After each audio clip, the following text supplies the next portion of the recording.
Good afternoon and welcome back to Gun Bunny Customs. And today we're going to be starting a video series that is a follow-up to one of my earlier videos, the G.I. Joe Classified Vehicle Void and the lines that fill it.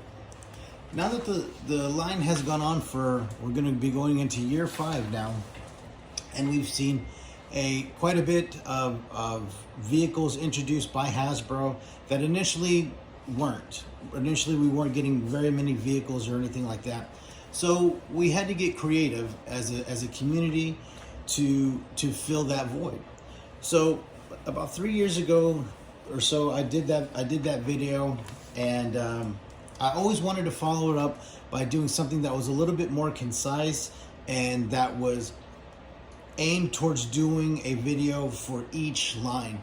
Now, as of right now, there's probably about 12 or so lines that I've used, from Lightyear and WWE, to Barbie vehicles, to remote control cars, to Fortnite stuff. So there's been quite a bit, and each one of them has their own pros and cons. It has certain parts of the lines that can be utilized with G.I. Joe Classified, and some of it that can't.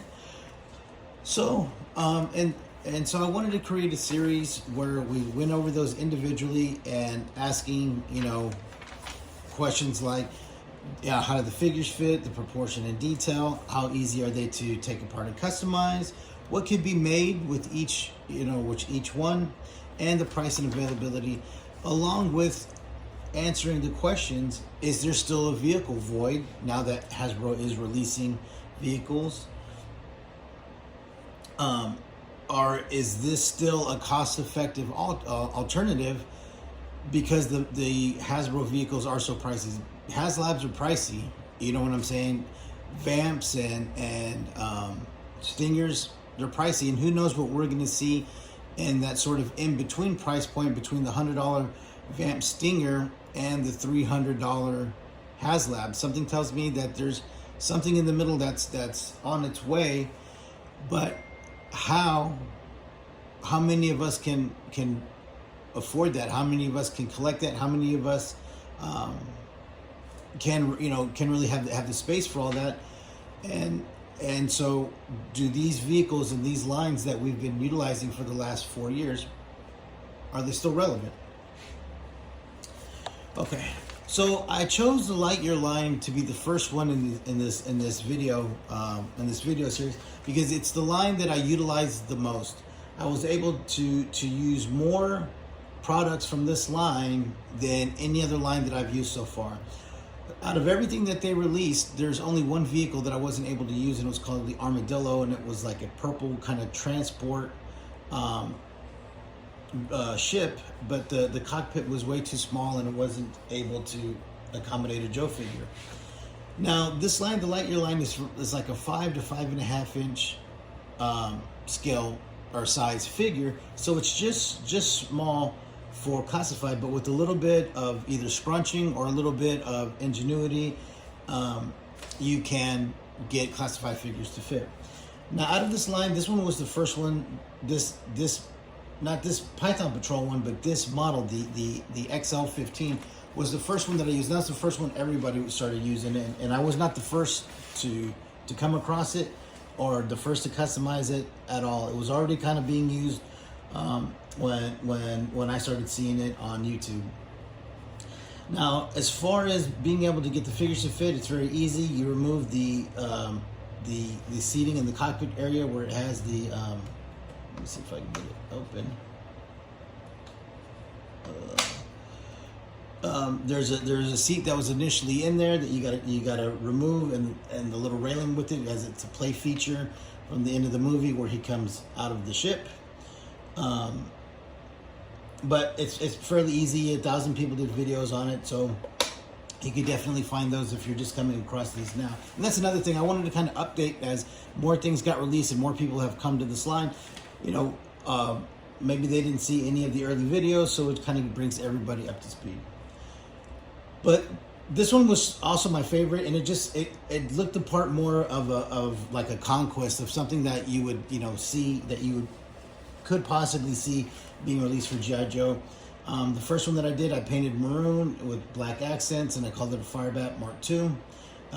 And that one was my very first.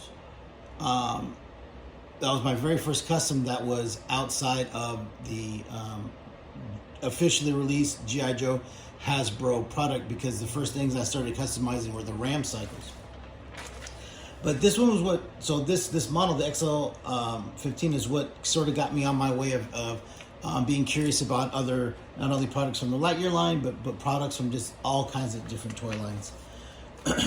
After that, this one came out, and this one I made into my stiletto. This was the XL01, and this one you are able to, let me see if I can open that with my, hold on just 1 second. You're able to scrunch a figure in there fairly easy. So it looked like a stiletto, and it can actually kind of stand upright like the stiletto could, which is what I liked about it. The figure does fit. You do have to scrunch them a little bit, but I ended up making a Star Viper, which is the headless Star Viper, which was the figure that the original one got released with. And all I did was I repainted a movie Snake Eyes, changed his feet, and gave him the helmet from Baroness. And you scrunch his legs up, and he fits right in there. And to me, as long as you can close the cockpit, it fits. Some people have complained about the Lightyear line, about it there being a little bit scrunched, there's not enough space. If you've been in any type of military vehicle, you are completely scrunched in there. There is no comfort, there is no leg room. It's there to do a job, it's not there for comfort. So to me, I don't mind it if the legs are a little bit scrunched. Now after that came the utility truck, the plasma drill, and the Zerg. The truck I really liked. I had to take, you could fit a figure in there with the roof, but like I said, it's a little bit scrunched. I took it off to give it more of like a maintenance cart kind of look. I used it for photos of a Cobra maintenance guy that I had made working on different ships and stuff like that. And it's cool little background piece, something they can add. I want to do another one for Joe, for G.I. Joe. It's got a plasma blade that's on a boom, an articulated boom in the back. And so I want to use that and create something that I could photograph, like them adding the ordnance to the Dragonfly, them putting the missile racks on or something like that, which I think would be cool. The next thing was the plasma drill that I made a flak out of. The Duke fit easily in there as soon as I got them. Like I said, it's just a simple repaint, and I added a little bit of styrene in here to extend out the barrel to make it look more like a flat cannon. But those are great. It looks great if you have multiple of them, kind of outside of a base as, like, you know, perimeter security, or you know, anti-air, anti-armor defense. The next thing I did was the Zerg. This was a giant Zerg, and I took his head off, and I put this snake head from this Cobra head from a McFarlane. I forget what they're called, but they're like mechanical animals kind of thing. And to create a Cobra Kaiju, and it came out. I like the way it came out. I want to change the head. I found a different snake head off of a remote controlled Cobra that I found at Walmart, and I've got two of those because I have another one of these bodies that I want to paint up, because I want two of them in the background of the Cobra Commander's throne room that I'm going to make, and so I want one on either side of his throne. Now the last vehicle that I got, was able to find, was this one here, the XL07, which came towards the end of the line. So by the time it was set to be released, the line had already kind of failed. It got, I guess, somewhat of a release in UK, and then it just sort of dribbled across the USA. So I was able to find two at Ollie's for $12 each, and I bought both of them. And I've been working on this one on my Shark series. I've been a little bit stagnant on this one because I've had a difficult time figuring out with these panels that I got to pop up, just like the off the original toy for its weapons to be deployed. The area, the amount of space from the top of the body to the bottom of this panel is very thin, so I'm having a hard time finding gun barrels or fabricating gun barrels that can kind of come out when it's deployed. So this would pop up, and then the barrels would extend out. So then that way it would be similar to the original one, where the flaps come up and then the boom, and then the two cannons, because they're like twin cannons on either side come out. So that's what I'm stuck on, and it's because of how shallow that is and being able to get all of that in there. But I have a couple of things that I'm going to try. So hopefully after I get done with the commissions that I've got lined up, I'm going to jump back on this one and get it done, because I already have the paint scheme and everything that I want lined up in my head. And this one works really great. Like I said, as a shark, I removed the inner wall here so the figure can lay flat. Other people I came across these and they removed the instrument panel here in the cockpit, and that allowed you to scrunch the figure in like that, and so the figure could fit straight in there. Now, last but not least in this line is they came with the big play set, and was the Buzz Lightyear launch base, or whatever it was called. And in it came with this component here, which is a moving actual vehicle launcher. And this thing ratchets up and down, and it lays flat, and it gets you like into a launch, like a launching angle. The platform that the ship seats onto can accommodate any one of the ships from the line. So you can put any one of these in the launcher. They all have the same 4 openings at the bottom that receive the pegs that are on top of here. So you can display. I bought them to display these, but I'm gonna paint them up because I like the way it looks. Because you could either have it, like I said, like as a mobile launcher, it's got wheels, or you could have it like this and have Techno Vipers underneath there working on it, making it sort of like a vehicle lift for maintenance or repairs. All right, so that's all of the products. So like I said, out of the whole line, there's only one thing I wasn't able to use, the armadillo. So for this line, this line of videos that I'm going to create, like I said, I want to ask the 5 questions. How well do classified figures fit? To me, they fit well. So with slight modifications, you could get them to fit in all of them. If not, you just got to scrunch them in. So to me, as long as they fit, they fit. Now, the second question is, how is the proportion in the detail? That's the part of each vehicle that I look at the most, regardless of what line it is.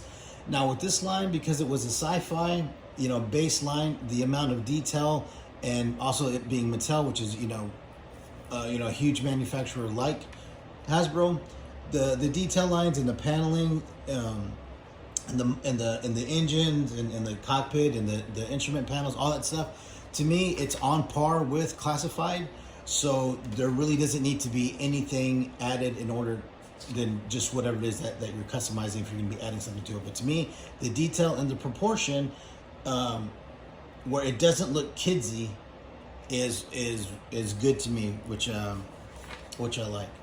Now the next question, is it easy to take apart and customize? To me, they are all very easy to repaint and customize. Some of them, they're difficult to take apart. You know what I mean? You're not going to break it down like a Hasbro vehicle. They are, the way that these are made, they're made differently, by Mattel. They're not made to be broken down.